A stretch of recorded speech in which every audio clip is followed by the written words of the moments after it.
এই ভিডিওটি যে কোনো মানুষের পিঠের শিরদাঁড়া দিয়ে হিমস্রোত বইয়ে দেওয়ার জন্য যথেষ্ট।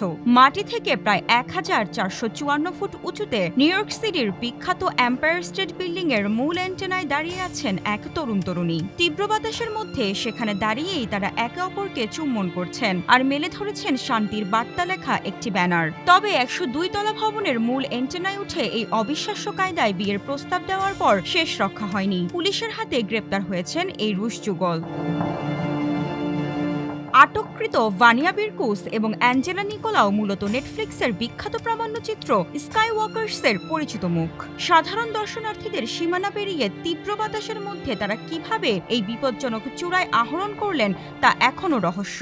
জীবন অবাক না করলে কে করবে? 28% মিল্ক ফ্যাটের অবাক করার সাথে ফ্রেশ মিল্ক পাউডার। জীবন অবাক করুক প্রতিদিন। পুলিশ কর্মকর্তা যখন মই বেয়ে হাঁপাতে হাঁপাতে তাদের নিচে নামিয়ে আনতে যান, তখনও তাদের চোখে মুখে ছিল রোমাঞ্চের ছাপ। মেয়ের এই কাণ্ড প্রসঙ্গে তার বাবা, যিনি রাশিয়ার একজন সার্কাস শিল্পী, তিনি রসিকতা করে বলেন, আমি নিজেই তো ছাদে উঠি, তাই মেয়ের এই আচরণে আমি মোটেও চিন্তিত নই।